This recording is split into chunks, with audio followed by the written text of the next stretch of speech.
तरणितत्सवर्णं करुणघूर्णद्विरेफा वलिकलितकपोलोद्दानदामाभिरामं गिरिशिगिरिसुताभ्यां लालितं नित्यमङ्के सजनवर्णशीलं शीलये विघ्नराजम्। श्रीराम जय राम जय जय राम।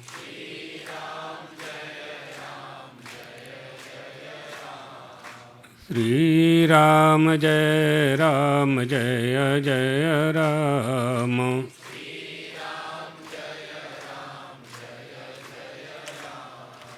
श्रीराम जय राम जय जय राम।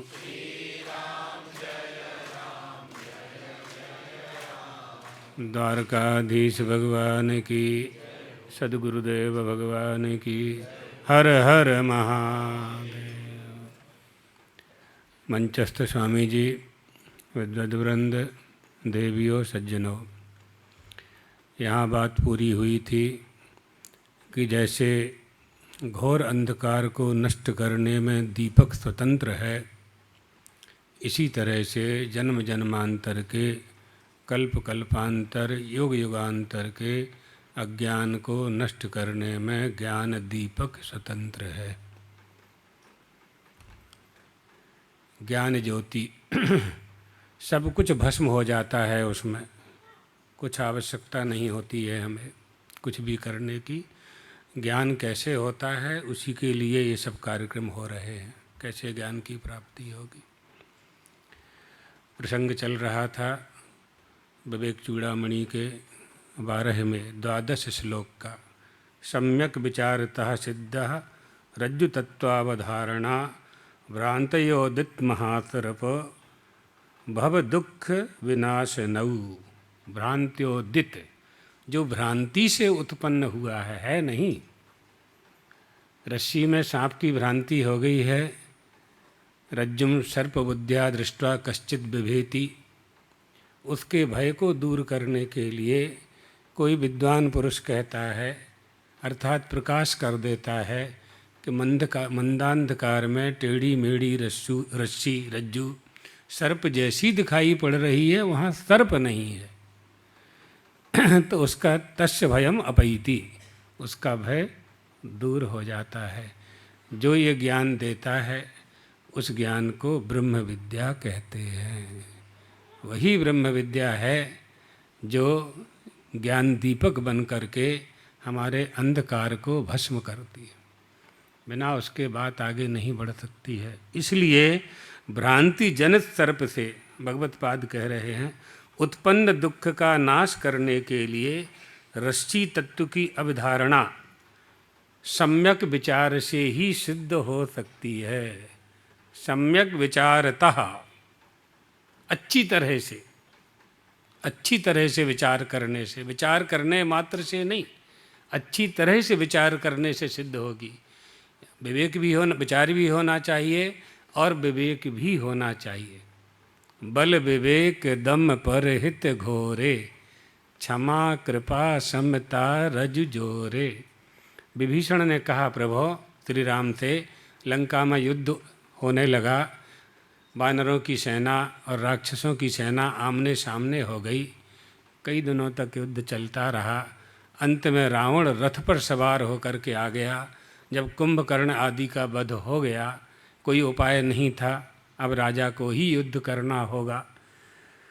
लाखों सैनिकों को लेकर के बहुत बड़े विशाल रथ में, जिसमें लाखों खच्चर जुते हुए थे, ऐसे रथ पर बैठ कर के रावण आ गया। अस्त्र शस्त्र भरे हुए थे उसमें। विभीषण देख करके भयभीत हो गए। रावण के बल को जानते थे, बहुत कर जोरे जहाँ दिशप विनीता। पंच लोकपाल 10 दिक्पाल हाथ जोड़ करके खड़े रहते थे उस रावण के सामने कि कोई आज्ञा करें तो हम उसे तुरंत पूरा कर दें। सा बलशाली कैलाश पर्वत स्वर्ग से देवताओं को खदेड़ दिया करता था, तपस्या का था। वर पायहु, वरदान प्राप्त था उसे। तो विभीषण हाथ जोड़ करके भगवान श्री राम के चरणों में गिर गए। प्रभो, रावण तो बहुत बड़े रथ पर चढ़ करके आया है और आपके पास रथी की तो बात ही क्या है, पैर में पनही भी नहीं है, जूता भी नहीं है। कैसे आप कही विधि जितव वीर बलवाना, कैसे जीतेंगे भयंकर राक्षस को, कैसे विजय प्राप्त करेंगे। रावण रथी बिरथ रघुवीरा, देख विभीषण भयहु अधीरा, नाथ नरथ नहीं तन पद त्राणा, कही विधि जितव वीर बलवाना। अब ये युद्ध के समय ऐसी बात नहीं करनी चाहिए, नहीं करनी चाहिए, ये तो हतोत्साहित करने की बात है।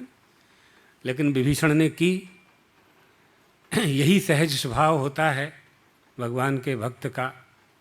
भगवान के प्रति विचार कर रहे हैं सहज भाव से, कोई बनावटीपन नहीं है, कोई छल नहीं, कोई कपट नहीं, कुछ भी नहीं, जो है तो बोल दिया। यही होना चाहिए, भक्ति का फल है, भक्ति का फल होता है। भक्ति का फल क्या है? आप भगवान की भक्ति करते हैं और भगवान ने हम पर कृपा कर दी है, इसका फल क्या है, इसका प्रमाण क्या है? सर्वभूतानुकंपीयः सर्वभूतार्थ जब्रतः सर्वभूतात्म भूतात्मा। सब प्राणी मात्र में परमात्मा, सब पर अनुकंपा करना, सब पर सहज स्वभाव, सब पर दया करना, तो साधु के लक्षण हैं। तितिक्षवः कारुणिकाः सुहृदाः सर्वदेहिनां, वो भक्त में भी आ जाते हैं। सारे लक्षण भगवान के भक्त में आ जाया करते। विभीषण में कुछ भी नहीं था, तो ज्यों का त्यों बोल दिया उन्होंने कि कैसे विजय प्राप्त करोगे। भगवान भी भगवान हैं, सखा बना लिया, विभीषण को सखा बना लिया। सुनहु सखा कह कृपा निधाना। निधि माने होती है संपत्ति, और संपत्ति निधान, संपत्ति का जो स्वामी है, कृपा का जो स्वामी है, कृपा रूपी संपत्ति जिनके पास विद्यमान है, उन्होंने कहा सुनहु सखा, हे मित्र सुनो, जेहि जय होय सुस्यंदन आना। आना माने दूसरा, चंदन माने रथ। जिस रथ पर विजय बैठ करके विजय प्राप्त की जाती है युद्ध भूमि में, वो रथ दूसरा है, ये रथ नहीं है। रावण जिस रथ पर बैठ करके आया है, ऐसे 10,000 रावण भी आ जाएं और 10,000 रथ लेकर के आ जाएं, फिर भी मुझ पर विजय प्राप्त नहीं कर सकते हैं, क्योंकि मैं धर्म रथ पर बैठा हुआ हूँ। मैं धर्म रथ पर बैठा हुआ हूँ, रावण अधर्म के रथ पर बैठा हुआ है। वेदज्ञ शास्त्रज्ञ होने के बाद भी उसमें सदाचार नहीं है, इसलिए आप लोग भी रावण की पूजा नहीं करते हो। ब्राह्मण था, वेदज्ञ था, शास्त्रज्ञ था, वरदान पाया था, बड़ी तपस्या की थी, लेकिन कोई उसकी पूजा नहीं करता है, क्योंकि माता जी का जो अपहरण किया, सीता माता जी का जो अपहरण किया और उसे जो कलंक लगा, वो हमारा आदर्श नहीं हो पाया। मारीच ने समझाया,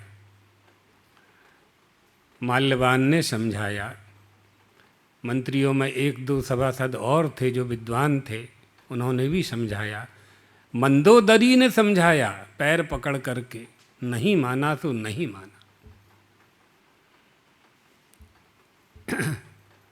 रावण जब मारा गया, मंदोदरी दर्शन करने के लिए आई, तो रावण की मृतदेह से लिपट करके बोली, अवश्यमेव भोक्तव्यम, नहीं, अवश्यमेव लभते फलम पापस्य कर्मणा।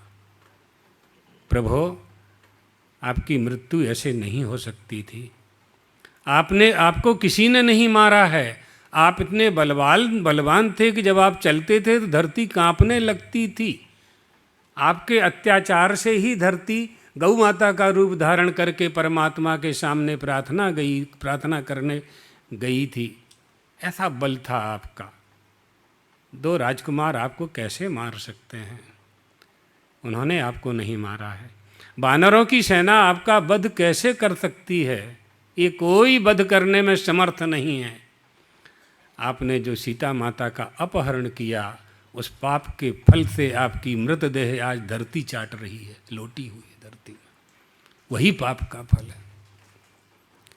हनुमान जी ने भी समझाया था, प्राप्तम धर्म फलम तावत् स्यादयम राक्षसेश्वरः फलमस्याश्च धर्मश्च।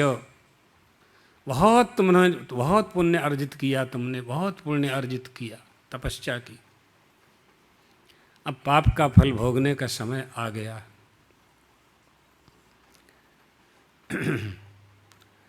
भगवान बोले, विभीषण सुनहु सखा कह कृपा निधाना, जेहि जय होय सुचंदन आना।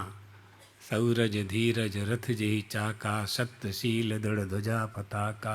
बल विवेक दम परहित घोरे, क्षमा कृपा समता रज जोरे। बल विवेक, हमें विवेक तक ही लाना था। पर धर्मरथ बहुत सुंदर प्रसंग है, कभी अवसर मिलेगा तो श्रवण कराएंगे। एक अलग ही प्रसंग है 7 दिन का धर्मरथ के नाम से। हमारे गुरुजी ने कलकत्ता में इस पर प्रवचन किया था, जगत गुरुजी महाराज ने प्रवचन किया था लगभग 85-86 में, बहुत पहले। तो उसमें 7 दिन तक धर्मरथ पर ही प्रवचन हुआ है, बहुत सुंदर प्रसंग है। सो बल विवेक दम परहित घोरे, मेरे रथ में 4 घोड़े लगे हुए हैं। 4 घोड़े, बल विवेक दम और परहित, दूसरों की भलाई करना। और दम माने इंद्रियों का दमन करना, बाह्य इंद्रियों का दमन करना। और बल, नायम आत्मा बलहीने न लभ्यो हो, बलहीन को ये आत्मा प्राप्त नहीं होता, परमात्मा प्राप्त नहीं होता। उसके लिए भी बल चाहिए। वो बल कौन सा है? शास्त्र बल है वो, शास्त्र बल। वो आत्मा कैसे प्राप्त होगा? जिसे परमात्मा, जिस पर परमात्मा कृपा कर दे, या परमात्मा के रूप में गुरु कृपा कर दे। यमे वैश्य वृणुते, जिसका वर्ण कर ले परमात्मा, उसी को वह आत्मा उपलब्ध होता है, आत्मबोध होता है। तो सभी के पास आत्मबोध उसी को होता है। राजकुमारियों का विवाह होता था क्षत्रियों के यहाँ पहले, तो तमाम राजकुमार आते थे और वो राजकुमारी फूल की माला लेकर के सब राजकुमारों के पास जाया करती थी। जिसके गले में वो माला डाल देती थी, वही उसकी पत्नी होती थी, उसी की वह पत्नी होती थी। यमे वैश्य वर्ण, जिसका परमात्मा वर्ण कर लेगा। तो बलहीन का वर्ण नहीं करती थी वो राजकुमारी, जान करके, सब समझ करके, है ना। कर्ण अर्जुन इन सबका संवाद सुना है आप लोगों ने महाभारत में, कैसे वर्ण किया अर्जुन का। इसी तरह से ब्रह्म विद्या रूपी माँ जिस साधक का वर्ण कर ले, और विवेक, विवेक एटले आत्मानात्म विवेक, नीर क्षीर विवेक, तिल तंदुल विवेक, ये विवेक आना चाहिए हमें। सम्यक विचारता, अच्छी तरह से विचार के, विवेक के साथ विचार करके, विचार भी हो, विवेक भी हो और बुद्धि भी हो। यहीं से तो काम पैदा होता है, यहीं से काम पैदा होता है, मन से, इंद्रियों से, बुद्धि से, यहीं से काम का जन्म होता है। अगर विवेक के द्वारा हम इन सब को वश में कर लें तो काम उत्पन्न ही नहीं होगा। जब काम नहीं होगा तो क्रोध नहीं होगा, क्रोध नहीं होगा तो मोह नहीं होगा, और ये सब नहीं होगा यदि, तो जो होगा ध्यायतो विषयान पुंसान संगस्तेषु उपजायते, तो एक से एक होगा, दूसरा तीसरा चौथा होगा। खटिया का एक पाया अपनी तरफ खींचो, 4 पाया अपने आप आ जाते हैं। 15 अनर्थ हैं श्रीमद् भागवत में, 15 अनर्थों का वर्णन है। एक अनर्थ करने का स्वभाव यदि जीव का बन गया तो 14 अनर्थ अपने आप दोस्ती कर लेते हैं उससे, अलग से उनसे मित्रता करने की आवश्यकता नहीं पड़ती है। तो अच्छी तरह से विचार करके। बल विवेक दम परहित गो, भगवान कह रहे हैं मैं जिस धर्म रथ पर बैठा हुआ हूँ उसमें 4 घोड़े लगे हुए हैं। बड़ा सुंदर क्या है। कवच अभेद विप्र गुरु पूजा, मेरे वक्षस्थल में मेरी छाती में जो कवच लगा है, शत्रुओं के कोई भी बाण इसका भेदन नहीं कर सकते, क्योंकि ब्राह्मण और गुरु दोनों की पूजा का फल मेरी छाती की, मेरे हृदय की रक्षा करता। कोई भी बाण यहाँ प्रवेश नहीं कर सकता।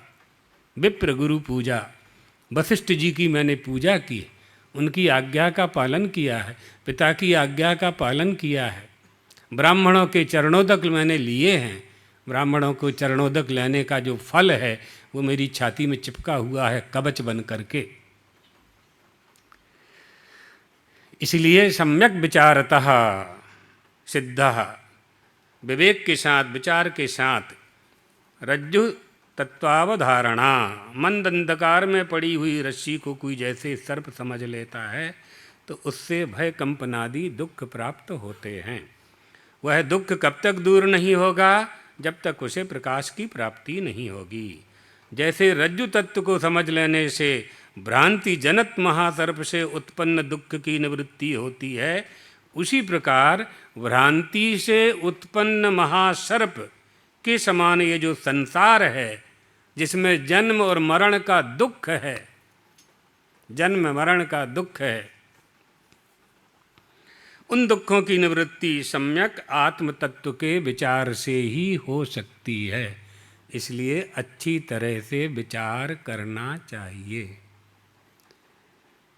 कल यही बात हमने वहाँ प्रवचन में कही थी कि व्यापार करते हैं तो व्यापार किसके लिए करते हैं? देह के लिए करते हैं। देह किसके लिए है? फिर देह किसके लिए है ना?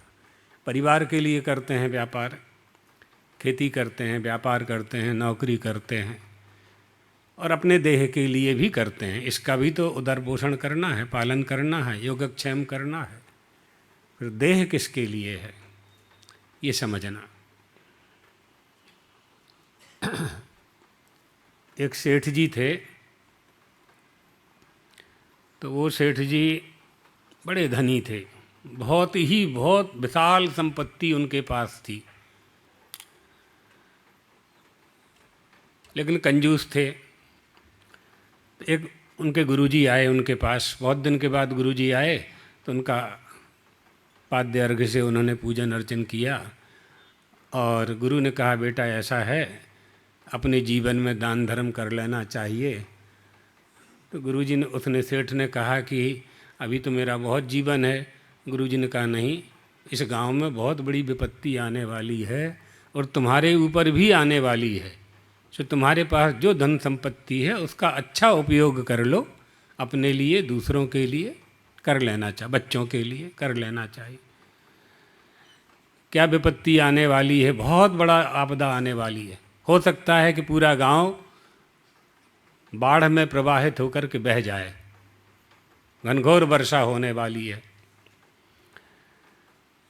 तो या चोर आकर के ले जाएं, लूट लें, डाका पड़ जाए तुम्हारे घर में, सारा सामान चला जाएगा।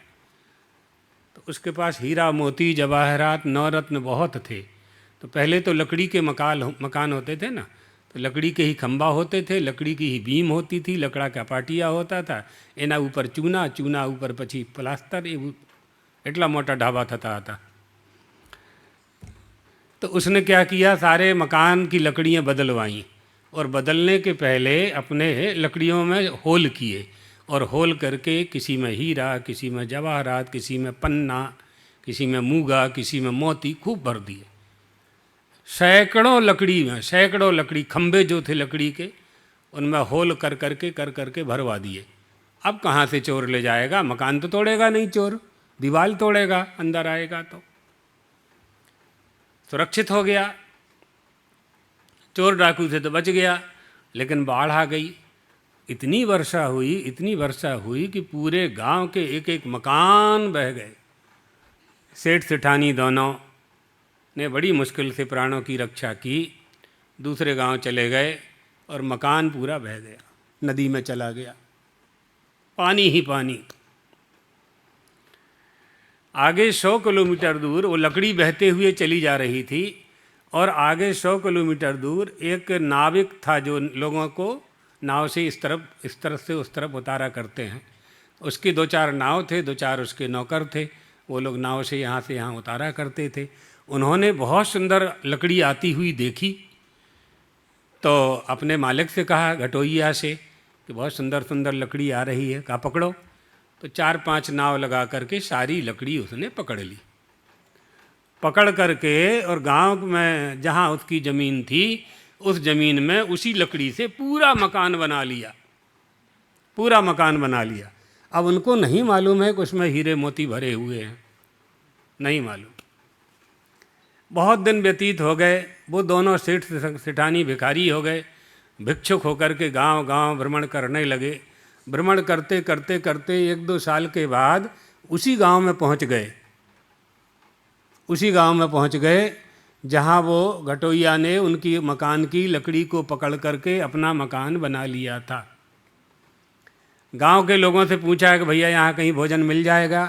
कहा ये घटोइया है, जो लोग आते हैं उसी के यहाँ उतरते हैं, वही सबको भोजन देता है, तो वहीं चले जाओ।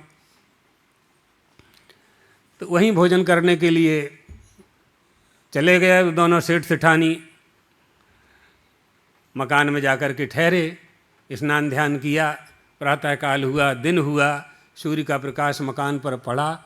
उन्होंने देखा कि लकड़ी तो पहचानी हुई सी लग रही है, ऐसा लगता है कि हमारा ही मकान था, ये हमारा ही मकान है।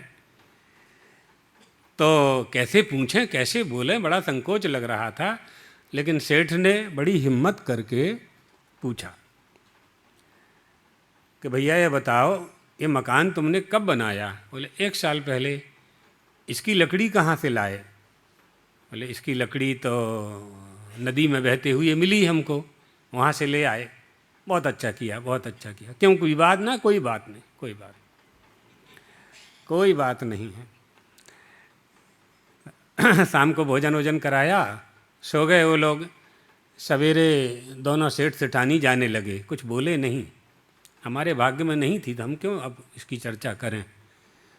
लेकिन उनके मन में ये था कि इसको मालूम नहीं है कि ये तो गरीब का गरीब ही बना रहेगा, तो इसके लिए कुछ इंतजाम कर देना चाहिए। तो दोनों सेठ सेठानी ने उस घटोइया को बुला करके कहा कि भैया तुम्हारे पास कितनी संपत्ति है? बोले कुछ नहीं है, 200-400 रुपया रोज़ आ जाता है, उतरने वाले दे जाते हैं, उसी से परिवार का पोषण होता है। बोले नहीं, तुम अरबपति हो। कैसे अरबपति हैं? हमारे पास कहाँ धन है? तुम्हारे जितनी भी लकड़ी और ये मकान में जो लकड़ी लगी हुई है, इसमें सब में हीरे मोती जवाहरात, सोने की छड़ें, चांदी की छड़ें लगी हुई हैं। क्या बता रहे, मुझे विश्वास नहीं होता? तो कहा धीरे से एक लकड़ी निकालो, उसको फाड़ के देखो, पता चल जाएगा। तो एक लकड़ी को निकाला, कुल्हाड़ी से फाड़ा, जैसे ही 2 भाग हुए तो हीरे हीरे फैल गए। देख के आश्चर्यचकित हो गया, अरे पूरे मकान में ऐसा ही है, पूरे मकान में ऐसा ही है। तुम आपको कैसे मालूम पड़ा? सेठ जी ने कहा हमने धन कमाया, मन में सोचा धन कमाया, संकोच किया, ब्याज में भी पैसा कमाए, बड़े बड़े पाप किए, अब तो झूठ ना बोलें, तो बता दिया कि हमारा मकान था, ये बाढ़ में बह करके आ गया। तो उसने कहा कि आपका था तो आप इस मकान में रहो, मैं अपनी झोपड़ी में चला। नाविक बोला, बोले नहीं नहीं नहीं नहीं, यदि ये हमारे भाग्य में होता तो हमको छोड़ के आता ही नहीं मकान, यहाँ ये लकड़ी आती ही नहीं, हमारे गांव में बाढ़ ही नहीं आती, ये हमारा नहीं है, आपका ही है। बहुत मनाया घटोइया ने, नाव वाले ने, दोनों सेठ सेठानी नहीं माने। हम भिक्षाटन करके ही जाएं, अपना जीवन व्यतीत करेंगे। जो संपत्ति हमारी नहीं थी वो हमारे पास से चली गई। अब दोनों पति पत्नी सोचने लगे कि क्या बड़ा मुश्किल है, इतनी संपत्ति वाला भीख मांग रहा है और इसकी संपत्ति पे हम राज करेंगे। तो उन्होंने कहा कि कोई बात नहीं, हमारी एक विनती आप मान लो कि आप कल चले जाना। बोले ठीक है। तो एक दिन और रुक गए। पत्नी से कहा कि अच्छे 4 लड्डू बनाओ, बड़े बड़े, आटा और घी के। चारों लड्डू बनाए और चारों लड्डू में होल करके हीरे भर दिए, मूंगा भर दिए, किसी में पन्ना भर दिया। ये लोग खाएंगे, देखेंगे तो ये बेच करके आटा दाल कहीं खरीद लेंगे, यहाँ तो ले नहीं रहे सीधे सीधे।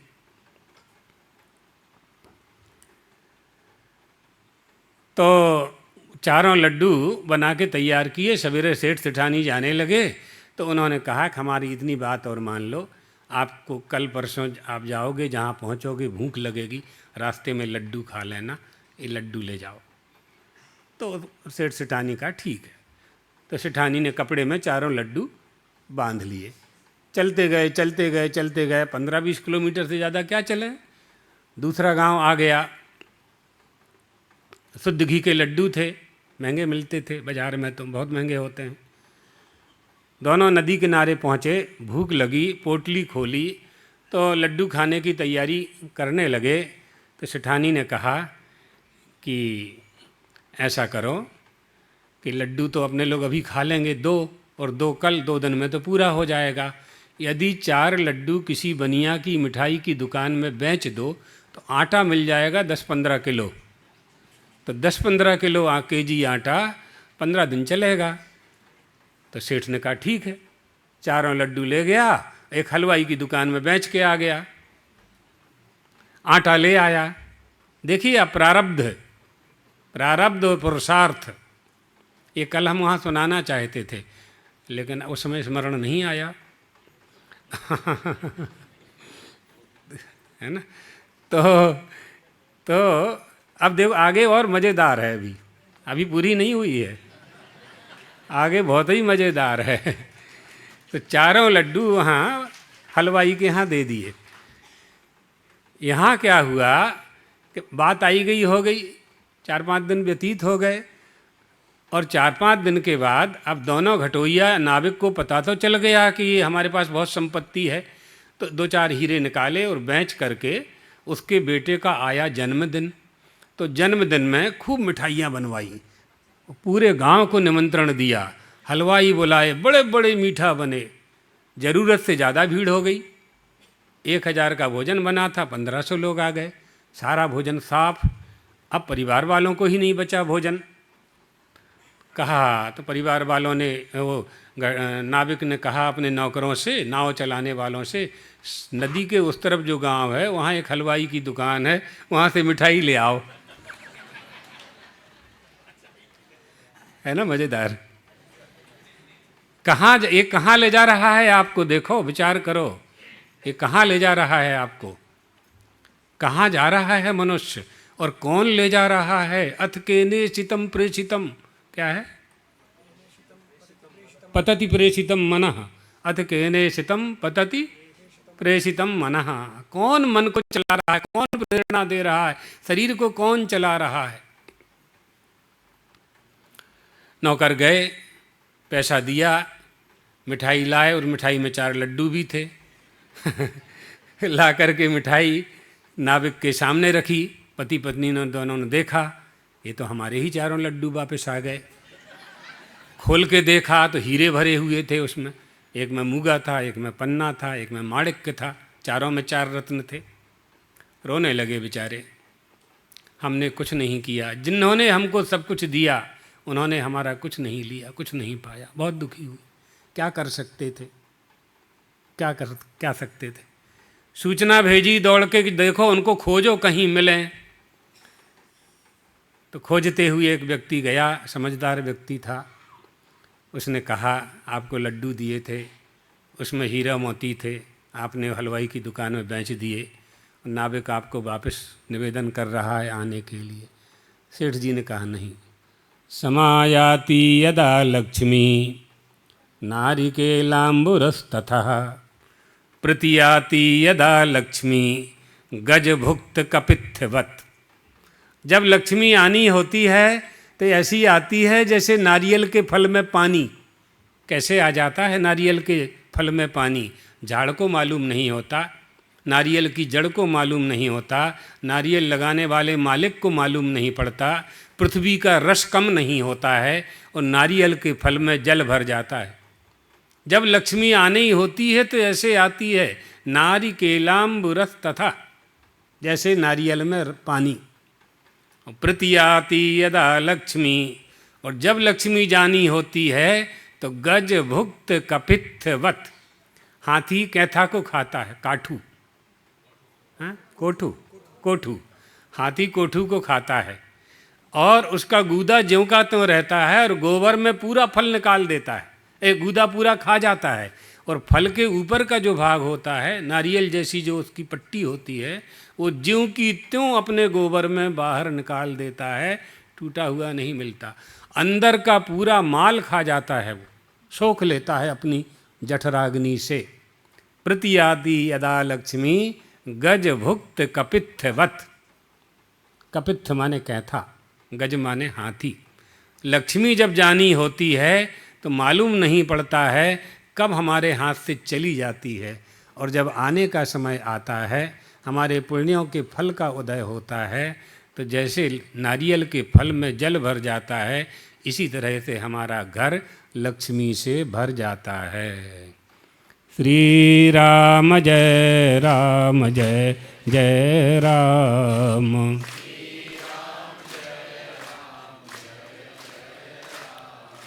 श्री राम जय राम जय जय राम। श्री राम जय राम जय जय राम। श्री राम जय राम जय जय राम। श्री राम जय राम जय जय राम। धर्म की जय हो, अधर्म का नाश हो, प्राणियों में सद्भावना हो, विश्व का कल्याण हो। गो माता की जय हो, द्वारकाधीश भगवान की जय हो, सदगुरुदेव भगवान की जय हो। हर हर महादेव। देव। પહેલા તો આપણે જોરદાર તાળીઓથી સ્વાગતના અભિનંદન।